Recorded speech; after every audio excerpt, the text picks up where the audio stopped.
Hi guys, welcome back to Binge Watch Britney. For today's episode, we are going to be covering season 4 of Sex Education. So, to start this episode, I'm going to go ahead and recap seasons 1 through 3, just because I don't think that I'll be doing a individual episode for those seasons. So let's go ahead and recap what we have happening in seasons 1 through 3. So we have a few characters that we need to keep in mind as we talk about season 4. So we have the show starting with Otis. He is at Moordale Secondary School. He starts the clinic at school with Maeve and Eric, and he wants this clinic to be a sex education clinic. He's basically helping students that he goes to school with different issues that they have about their bodies and their relationships with other people in a romantic and sexual nature. So we have Eric, who is his black and gay best friend. I want to point out now, I've seen all 4 seasons, but Eric absolutely looks gorgeous when you're watching him on screen. He just radiates, his skin glows, he has the brightest smile, and he just looks so happy, like someone that you want to be around. And so I can absolutely understand why Otis and Eric are friends, because they are basically opposites. You have Otis, who's quiet and more easygoing, and then you have Eric, who's a little bit more flamboyant. He has a loud personality. His energy is infectious, and so I really like that they're friends and that they have this really awesome dynamic together. Obviously, they don't understand the different things that each person goes through, being that one's black, one's white, one's gay, one's not, and so on. And so next, I want to talk about Otis. So, Otis, as I mentioned, wants to start this therapy clinic.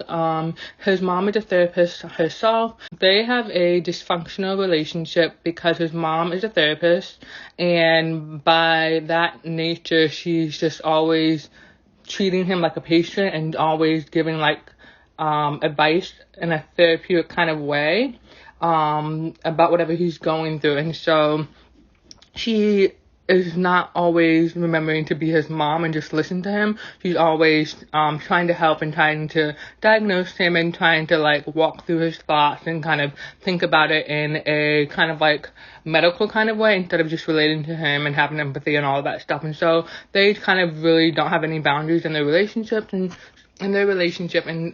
you can kind of look at that as a good thing, because that means they should be able to be open and honest with each other, but for whatever reason they just have this friction. So next I want to talk about Maeve. So Maeve is the other person who Otis starts the clinic with. She books the appointments and takes the money, and so Maeve had a rough childhood, a rough upbringing with her mom, Erin, and her brother, Sean. Her mother is a drug addict. Her brother, Sean, is also an addict. Maeve is also a social outcast, so she doesn't have a lot of friends, but the one unique thing about her is that she's really smart. She likes reading books, she likes fighting, and one other thing that's key to note during seasons 1 through 3 is that she gets kicked out of school for covering for her brother who was selling drugs. So she takes the fall, she's kicked out. And obviously there's a lot more that happens to her throughout season 1 and 3, but that's all I'm going to say for now. Next we have Maeve and Jackson and them dating. So Jackson is a popular jock. He's black. He has 2 moms. One is black and one is white. And he's really into Maeve, and so he goes to Otis for advice on how to date Maeve. And Otis gives the advice. He tells Jackson how to win her over. Jackson and Maeve end up breaking up throughout seasons 1 through 3 because Jackson realizes that Maeve has feelings for Otis, and he just doesn't want to be second best, if that makes sense. So they break up, they part ways.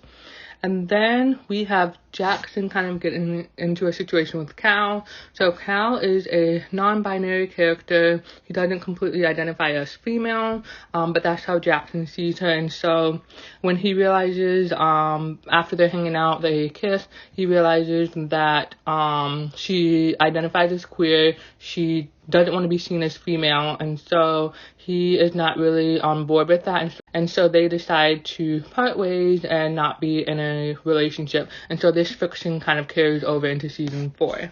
Next, I want to talk about Jean. So Jean is Otis's mom, as I mentioned earlier. She starts dating Jacob, who is Ola's dad. So Ola is a new character that I think is introduced in season 2. And so the fact that Otis likes Ola becomes complicated when their parents start dating, and it just makes it really weird.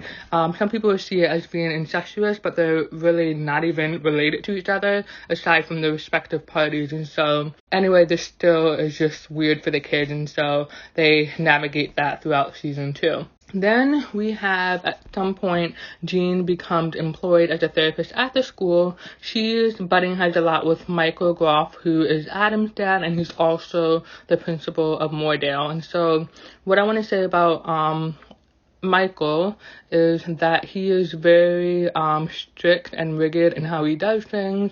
He's not laid back at all. He's very heavy-handed, and he is not afraid to say or not afraid to criticize Adam when he thinks that he's doing something wrong or that he should be doing better than what he's doing as far as effort and whatever it is that he's interested in. And so we have Jean working at the school. She ends up finding out about Otis's clinic. I don't think she knows it's him at first, but she finds out about this.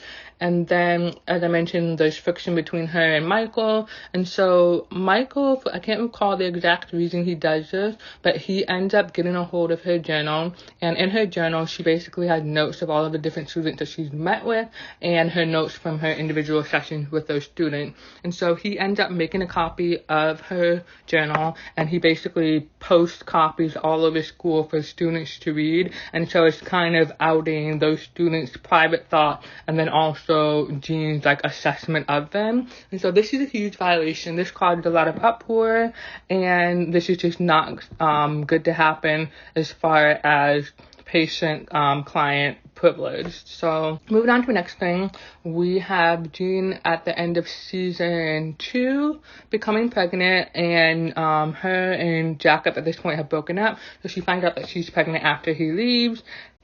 Jacob, ends up coming back in season 3, but he realizes that he's not the father, and so he leaves again.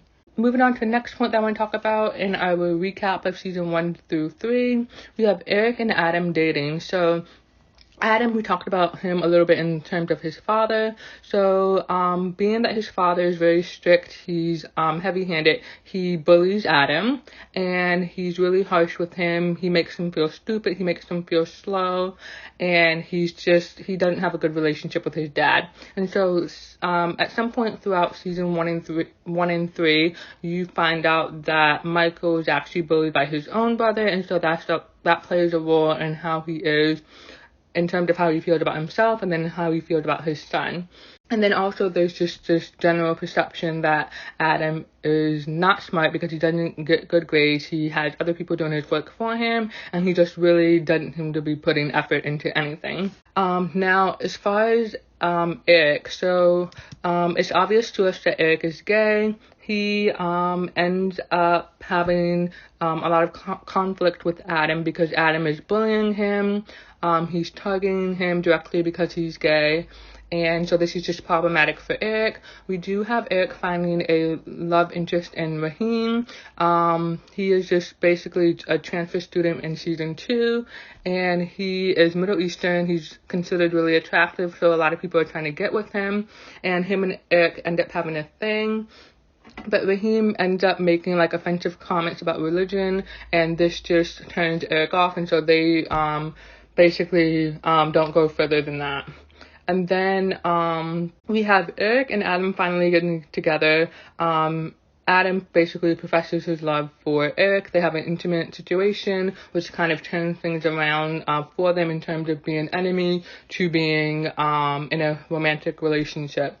I also want to mention that we have Adam being sent to military school for bad behavior. He had a lot of bad behaviors throughout season 1 going into season 2 and 3. He's just really conflicted about his identity. I'm going to touch on this earlier. I'm going to touch on this later, I think.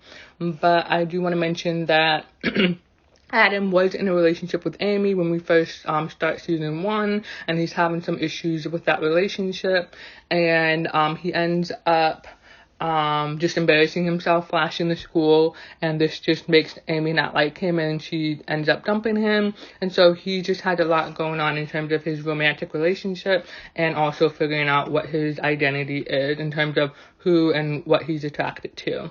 And then I want to make a few points about Eric. So, as I mentioned, Eric is bullied by Adam. Eric is gay. He's very flamboyant, and his family is involved with the church. And so he had a lot of conflict as far as being a gay person, having a gay lifestyle, and then having religious beliefs that contradict who he is or tell him that who he is bad. And so he's just navigating all of that throughout seasons 1 through 3, and we see that carry over into season 4. So next I want to talk about Maeve, Otis, and Ruby. So we have Ruby dealing with the news that was leaked, and she ends up asking Maeve for help to find out what is going on. Obviously, that's really horrible to have a nude photo of you leaked and spread all over school. That is definitely a traumatizing experience, and I'm glad that they covered something like that, because I think most times when people do that, they don't really think about the consequences of that happening, and it is such an unfortunate thing that we deal with in this world today that we live in, with social media, with smartphones, and just having digital relationships to where we send pictures like that. And there's nothing wrong with sending pictures like that. You should be able to trust the person that you're sending them to, that they don't leak them and violate your privacy. So next, I want to move on to Maeve. So we have Maeve, who ends up confessing her feelings for Otis while he is with Ola. In my opinion, Otis and Ola don't really make sense as a couple, and so I'm obviously rooting for him to be with Maeve. Otis ends up breaking up with Ola, and he ends up having intimate relations with Ruby, and he then goes on to later date Ruby, but they end up breaking up because he still has feelings with Maeve. Then we also have, kind of overlapping with all of this, Maeve starts dating Isaac. Isaac is someone who lives in Maeve's trailer park. He's essentially a neighbor of hers. He's also disabled and in a wheelchair, just to throw that out there. So he does operate a little bit differently in his relationship and has a different set of needs and things like that in terms of his care. And then as they start their relationship, I think he becomes threatened by Otis. So at some point, he has access to Maeve's phone, and he ends up deleting a text message. He ends up deleting a voicemail from Otis, basically confessing his love for Maeve, and Maeve doesn't hear it. And so that obviously has implications as well in terms of her relationship with Isaac and her relationship with Otis. Then I want to talk about Maeve as far as her and Otis. So they end up getting together over the course of season 1 through 3. However, Maeve ends up going away to America for college for a writing program, and so they are in a long-distance relationship. The next person I want to talk about is Amy. So Amy, she dated Adam at the start of the series, and then she moved on to someone named Steve. She ended up breaking up with Adam because of sexual issues within their relationship, and as I mentioned, he ended up flashing the school.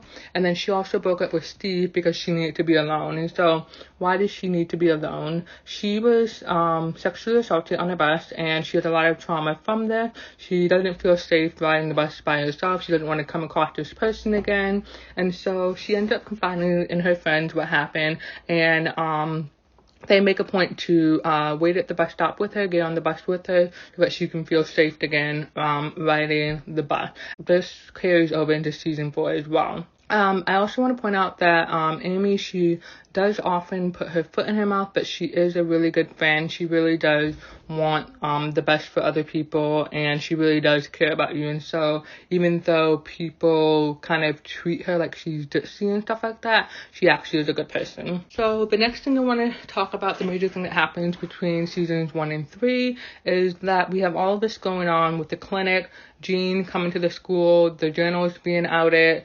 We have a new principal coming in. We have Michael being fired. We have a new principal, and she definitely gives Umbridge vibes from Harry Potter, Dolores Umbridge. She completely takes over the school, changes everything. She's operating under the guise of trying to make everything better, but she's actually just making everything worse. She's making it basically like a military school. So she enforces uniforms. She has this ridiculous line going down the hallway. You're supposed to walk on a certain side of it, and that's just crazy. If you've ever been in school, in a high traffic school, you know that it's just people walk wherever they want. There shouldn't be a walk on the right side, walk on the left side type of situation. So that's just really crazy. And then one thing I want to point out that was really interesting and telling as far as like her beliefs or whatever is that she gets to the school and she wants to meet with the head boy. And so you have Adam, who's in the principal's office, and then you have or the main office. You have Adam there and you have Jackson there. They're sitting next to each other. Hope, she comes out to meet the head boy and she goes straight to Adam, and it's just so funny because she's obviously assuming that because he's white, Adam is the head boy, but he's not. He's like the worst student at the school, and it's actually Jackson who's the head boy. And so that has some racial implications to that as well. Then we have basically all of these changes that Hope is trying to implement in the school. The kids hate this. They rebel. They protest. They end up just having some like really ridiculous, outlandish performance that happens in front of investors, and so they lose funding for the school, and the school is closed. And then in season 4, they all have to go to a new school. And so now we can take off with season 4 and just get into all of my thoughts about season 4.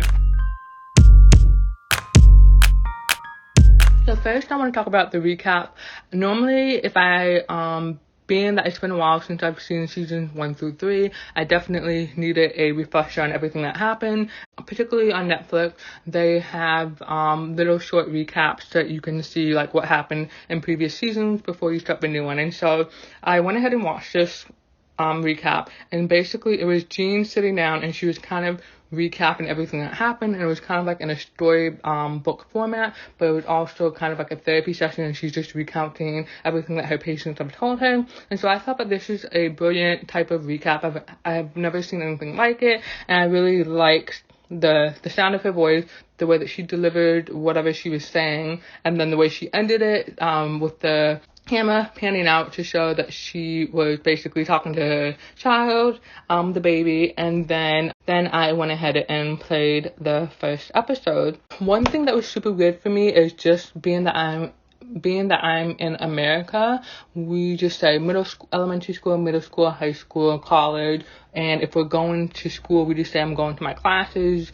And so it was just weird how they literally kept saying college with everything. Oh, are you going to college today? Like, we would just say, are you going to class today in America? And so that took some getting used to. But anyway, so we have Otis and Eric and other kids from Moordale going to this new school. Cavendish. They're going to Cavendish, and Cavendish is a really wild school. It's basically student run. They have all of these different types of activities.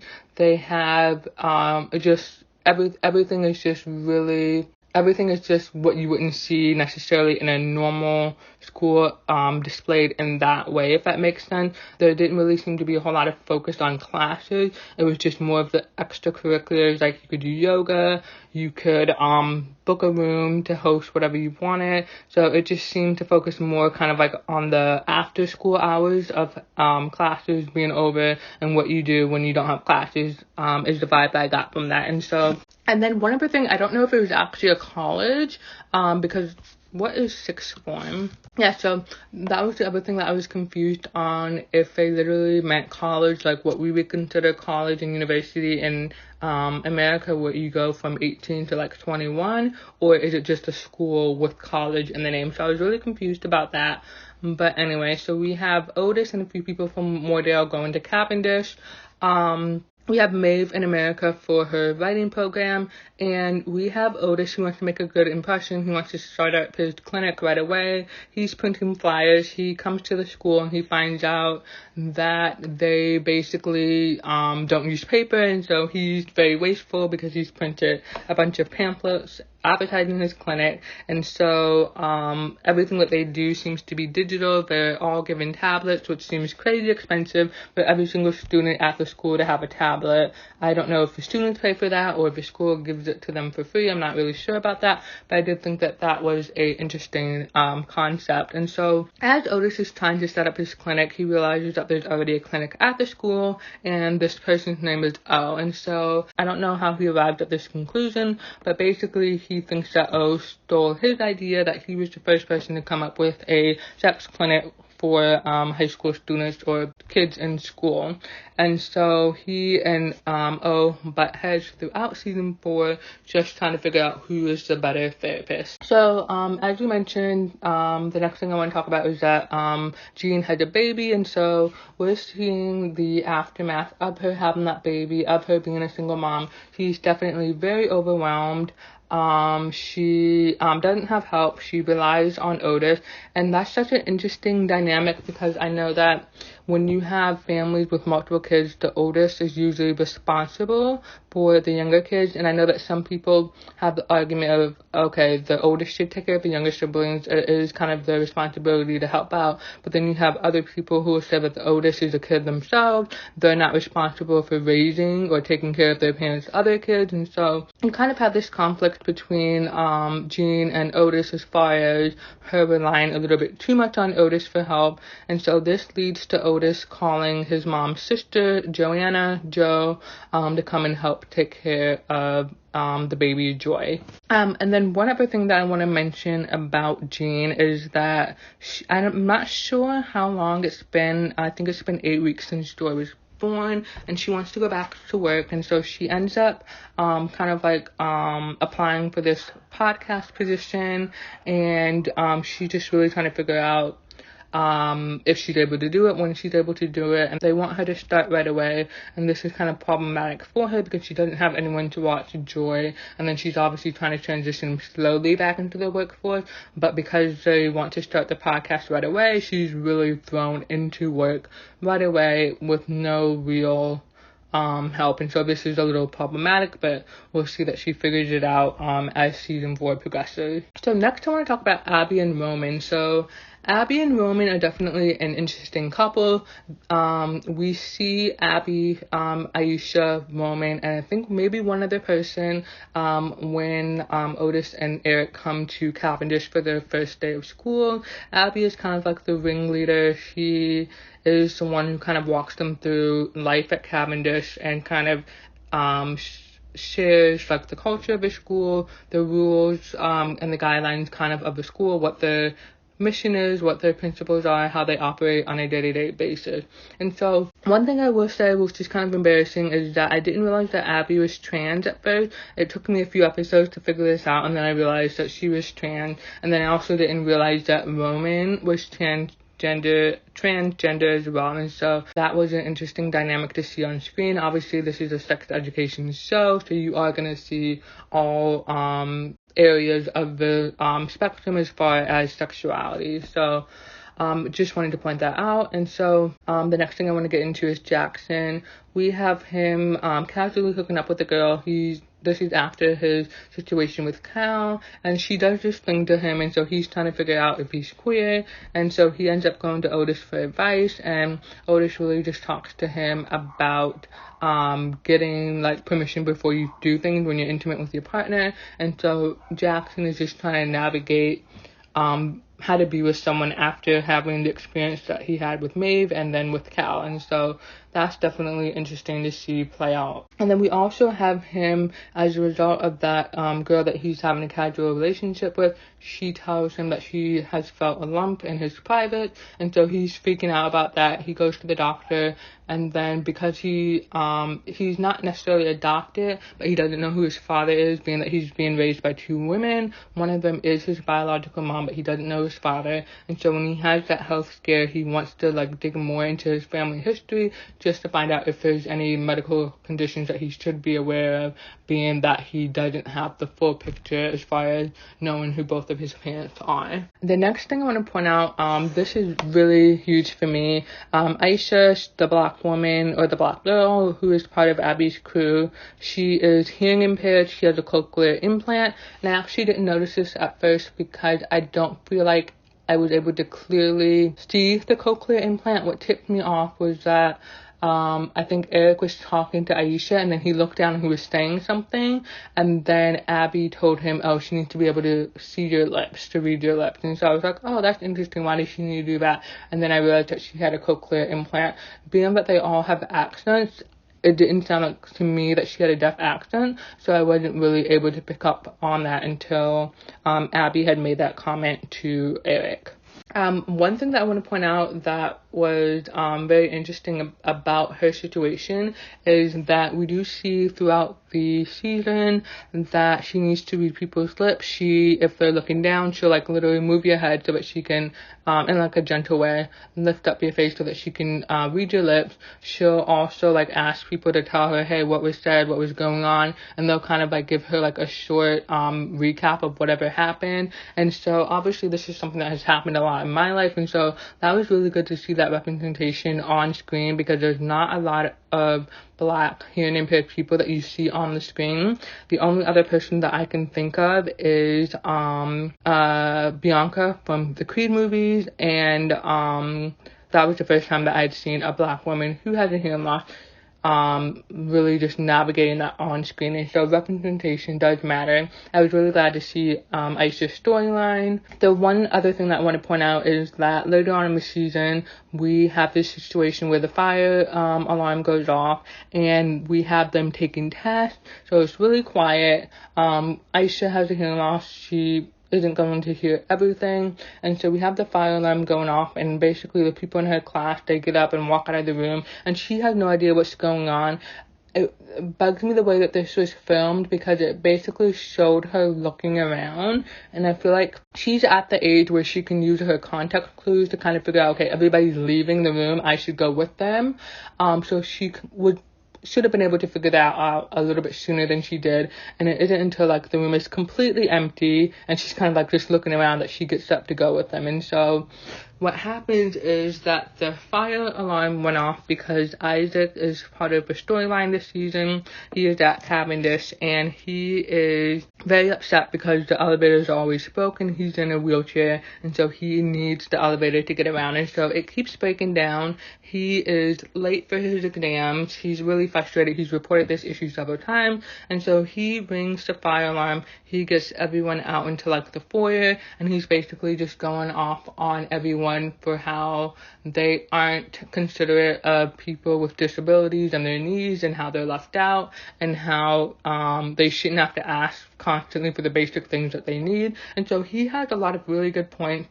Aisha, she chimes in and she shares her perspective as far as her hearing loss, and then you have another guy sharing his perspective as far as his conditions, but he doesn't even go to this school, so I thought that was just interesting. But I definitely think that was a powerful moment for people with disabilities to speak out and say how they're directly impacted when people who aren't disabled don't take consideration for what they need and how to include them in everything so that they're safe, they have everything they need, and they feel included.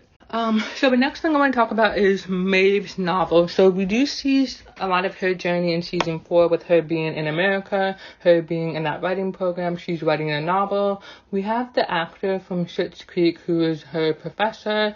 I really can't think of his name right now, so let me just go ahead and look it up. His name is, okay, so we have the actor Dan Levy, if I'm saying his last name correctly, from Schitt's Creek.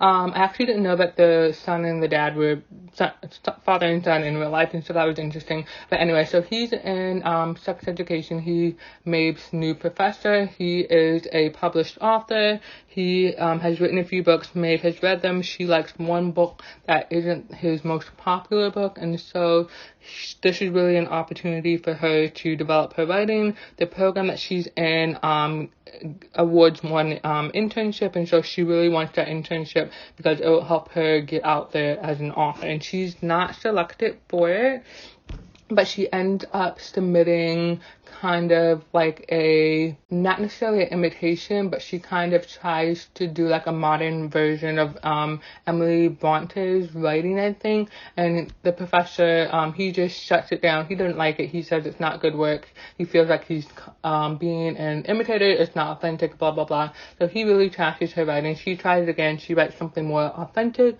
That's about her background and how she grew up. And so lets one of her classmates read it. They say it's brilliant. She shares it with the professor, and he basically trashes it. He's not happy. He's not energetic or excited about the work that she's presented to him. He has all of these notes on her paper, and you know that if you've ever written a paper in school, it's super frustrating when you get your paper back and you see all of these notes all over your paper. Super frustrating, super annoying.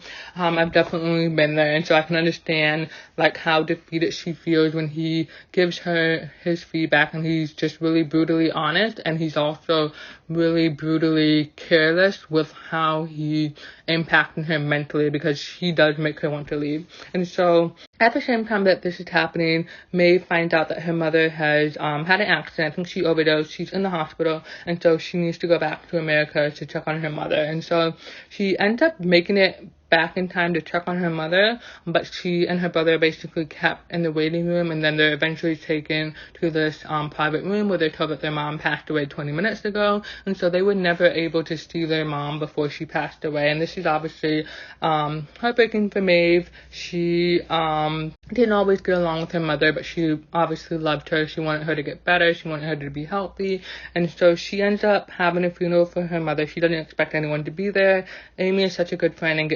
rallies the group to come to the funeral, and the funeral is a disaster. The woman who is orchestrating everything, it was obvious and clear that she was just like checking off boxes. And you know that one funny moment when she's asking questions and she checks off her list and she's like tick tick, and then Amy's copying her and just going crazy with it. And so obviously she's not really putting much effort into learning Aaron's story, learning Maeve's story, and really connecting with them so that she can deliver a really personalized funeral experience or homegoing experience for Aaron. And so there's a lot of crazy stuff that happens. She gets Aaron's name wrong when they first meet. She gets the last name wrong in the middle of like delivering kind of like a intro or a speech or introduction into the homegoing service, and then Maeve has to correct her and they get into it. And then you have Sean showing up. Sean basically speaks to say something about their mother, and he just basically trashes their mother while he's speaking. And then you have the boys not having practiced carrying a casket, and they're carrying it, and they just you're worried for a second, but you think that they're gonna drop it. And so that's just crazy. And so Maeve ends up delivering a really great eulogy. She does have one written, but she decides to speak off of the cuff. She confirms everything that her brother says, but she also says really nice and sweet things about her mom. And so I'm really glad that she had that closure as far as saying goodbye to her mother properly, and then also having her friends around there to support her and be there for whatever she needs. And so while all of this is happening, we have Otis, who's feeling guilty because he is having an issue with O. He wants to basically figure out who's the best therapist. So they're basically competing with each other, and they end up having a contest to see who gets the most votes, and then they eventually have a debate. And so Ruby is his campaign manager. She's someone that he dated in previous season, and so you have her again, and she's his campaign manager. And she's helping him with a campaign video, and he's supposed to go out with Eric and Abby and Roman and Aisha to this gay club. He's uninvited, and so he ends up hanging out with Ruby, and they fall asleep in the same bed. Nothing happens, but he feels really guilty about it. And so he's trying to figure out how to tell Maeve, but Maeve is also dealing with a loss with her mom dying, and so he is just trying to figure out how to tell her, and he does eventually tell her. It's when they break into like the school or something like that, and they're caught in the pool, and I think he tells her about what happened. And so when the funeral comes around, they're on the outs, but he's still trying to support her. And then the other thing I want to mention is that we've talked earlier about Otis and O and how they're competing. O is a new character. She's super kind of like arrogant and like an annoyingly positive and smirky way. I didn't like her because she just seemed so condescending the way she said things, and so she actually has history with Ruby. She was Ruby's friend at a camp. Ruby had a history of wetting the bed. She wet her bed at camp. O was really kind to her, gave her another set of pajamas, but then when they were with the girls later on, they had to like do something, and she ended up outing that Ruby wet the bed, and there was a whole video, and she posted the video online because at this point O is a influencer, if you will, and so she has a following. And so Otis and O, they do different things throughout the season to try to out each other. We have Otis, in the middle of a debate, they are able to find people who say that O has ghosted them. She made them feel bad, and so this leads to Otis basically outing O as asexual, and she uses this against him to get people back to her side. And so you just see all of this conflict between them. And then one other thing that I want to mention is that earlier I talked about how Jean was trying to get back into the workforce. She applied for this podcast basically, and she was really struggling with it, so they brought in O to help her. We didn't know that O was going to be there. We just knew that they wanted to give her a co-host, and it ended up being O, and then they permanently made O a co-host. And so we just see the dynamic of Jean having to work with someone younger, as far as them taking calls and giving people advice over the airwaves. And so we have those interesting interactions with O and the Milburn family. And so that was really good to see because they were able to kind of come together, even though they were really competing, to realize that they could actually just blend their styles. Because there's a moment where Cal goes missing and everyone comes together to try to find Cal. And we have this situation between Abby and Roman, and then Abby, Roman, and Aisha. So Abby is really super positive. She makes you put money in the like tip jar if you swear, if you gossip, and Aisha and Roman are really sick of that. They are tired of always having to be positive, and so they call Abby out for this. And Roman calls out Abby because their relationship is deteriorating, and he's just putting their personal business out there. And so you have this moment where O and Otis are able to come together and actually try to like fix the situation using their therapy skills, and they're able to kind of help figure out what's going on between Abby and Roman, and then Abby, Roman, and Aisha. And then the next thing I want to talk about is that we have Jean. As I mentioned, we know that she had a baby, and so throughout season 4, she's trying to figure out how to be a new mom as far as being a mom to a baby, and then also balance working in the workforce, and then she is also dealing with her younger sister. And so at some point in season 4, we realized that there is some implications of molestation between their stepdad and Jean and their stepdad and Joe. And so Joe is kind of this person who is just in and out. She doesn't stay rooted for long. She's always off to somewhere. She has money troubles. She only came to the Milburn house because she didn't have anywhere to go. She was out of money, and so it's not solely to help Jean take care of her baby that she came at Otis's request. And so you have their dynamic playing out. You have Jean giving her tough love, telling her she needs therapy, telling her she needs to work through her issues. We have Joanna having money problems. She asks for a loan from Jean. Jean makes her sign like a sister contract. I have no idea what's in the contract. I don't even know if it's about like her behavior and how she has to act, or if it's strictly about when she's going to pay her back. And so Joe doesn't like that. They get into a fight. And then we also realize at some point that Joe is dating the guy who is the father of Joy, a guy named Dan, a banker named Dan. And so Joe's trying to navigate that relationship. She obviously shouldn't date Dan, but I do think they end up hooking up, but she gets turned off, and so she breaks off that relationship. And then we see Jean at some point inviting him over to her house and reveals that Joy is his daughter. And so next I want to talk about Amy. So Amy has an amazing journey in season 4. We have her getting together with Isaac. They get off to a rough start in the elevator when she kind of puts her foot in her mouth. I think they have an art class together, and she's really struggling to express herself.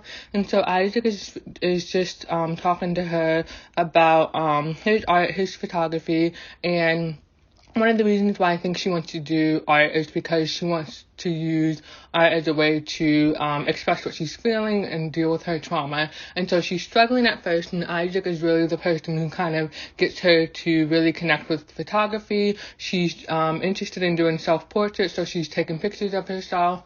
And we see this one scene where she is in her room, she's taking her self-portraits, and then we see her with the jeans that she was wearing when she was sexually assaulted, and she hasn't thrown them out yet, but she doesn't wear them, and so you know that this is symbolic of her being really stuck in that moment of what happened to her. And so photography is a way for her to really connect with that side of herself and also to move past it. We see a scene of her at the bus stop where she was waiting for the bus that she was sexually assaulted on.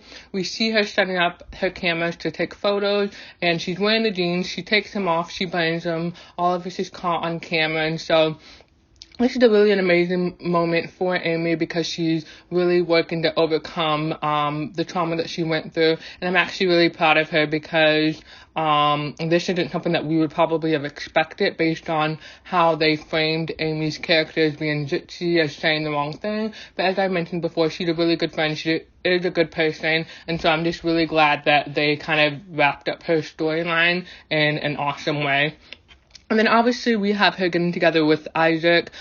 She wasn't sure at first if she should get involved with him, being that Maeve had dated him. And at first Maeve wasn't okay with the relationship, and then Maeve eventually realized that her feelings, the negative feelings that she was having, was more about Otis and her mom and not really about them getting together. And so she gave them her blessing, which I thought was a really big thing for her to do because I didn't think that she should really stand in their way either. And so I'm glad that came full circle, and I'm glad that Amy is finally happy and is with someone who's going to treat her right. And so the last thing I want to talk about is Viv. Obviously I haven't said much about Viv, but she does kind of have an integral role throughout the series. She's someone who's super smart, she's competitive, she wants to get good grades, she's friends with Jackson, and so we really see this season where she's dating a guy named Bo. It's clear that Bo likes her, has feelings for her, but we see that he's acting a little bit weirdly. He seems really unsure of himself. He sends mixed signals. I can't recall what their first interaction was, but he basically asked her a question, she answers, and then they kind of have a little thing. And then we have another situation where he asks her to study. She says no because she needs to focus. And then he's like, oh, I didn't mean a date or whatever, we're just studying. And then they end up making plans to study, but then he brings a friend and it's super weird. He ends up telling Viv that he told his dad about her, and so he leading her on in a sense and making it seem like it's really serious. Obviously we know that he is abusive, and he's really just trying to pull her in. He's love bombing her, he's making himself seem really sweet, but he's really threatened by her relationship with Jackson. He's asking nosy questions like, what is your relationship with Jackson? She gives him an answer, and then he's like, oh, well, you seem like you're really into him, you were overly friendly, and he's just really weird. And so when I mentioned that Aisha was taking an exam, Viv was also taking an exam, and she was waiting to get into the classroom to take her exam, and she has an interaction with Bo, and he sees her talking to this guy, and this guy asks her a question. She's just given him a simple answer, and so he's asking her about that. He's like, oh, well, you seemed overly friendly, and then she tries to walk away. He grabs her wrist really hard. He doesn't let go. He says some crazy stuff, scary stuff, so that you know that, okay, he is a psychopath at this point. And so he ends up letting her go, pretends like nothing happened. And so she's just really freaked out. She's really distraught about what has happened. And it takes her a while to tell people what's going on. I don't think she tells Jackson until either later that night or the next day. He ends up coming to vent about his parents because he found a letter from the guy who is supposedly his dad. And so he went to the address in the letter, talked to the guy, and the guy basically rejected him. And so he was able to talk to his parents, found out that that was his father. His father was married and already had a family and didn't want Jackson. And so Jackson's dealing with all those feelings. He comes to Viv to vent about it, and then basically he sees her phone and all of the messages from Beau. What's crazy is that during the funeral, Beau didn't like the fact that Viv went off to Jackson to talk to him about his personal issues, and he was just like, why is he talking to you about all of this personal stuff? And so he's just really trying to get in between their friendship, get in the middle, and kind of like isolate her. And so you know that he is weird, and Jackson says this, but Viv gets really defensive. She's like, no, he really likes me, he really loves me, I'm happy, blah blah blah. And so you obviously find out that Jackson is right. And so I'm really glad that they show this storyline, because we do get this moment where Viv confronts Beau. She tells him to stop calling her. She threatens to report him, and he goes off and just understands that he's not going to mess with her anymore. Like, she's not going to let him. And so I'm really glad that they show this storyline, because I don't think that you see this very often throughout sex education, like the series, because they've covered different types of relationships that have happened. And I think that this is a super important one, because there are abusive relationships out there, and I think it is important to empower those people to get out of those situations, to use their resources, rely on their friends, and also have friends who are willing to listen to what you're going through and actually support you. Because I don't think that Viv, if she didn't have friends to support her, because it doesn't seem like she told her parents, I don't know how she would have gotten out of that situation. So I'm really glad that they showed that situation. I'm really glad that she was empowered to protect herself, defend herself. And to wrap up this episode, I really enjoyed watching season 4. I'm sad that it's ending, but they definitely broke a lot of ground with this TV show. There's a lot of chaotic moments, there's a lot of outrageous moments, but this was probably one of the funniest shows I've ever watched. And so I'm really sad that season 4 is it. Maybe there'll be a spinoff. I hope there's a spinoff, but I really enjoyed watching the series, recapping season 4 for you. And yeah, so I'm gonna go ahead and leave it here. Thank you guys for listening to this episode, and I'll see you in the next one. Bye guys.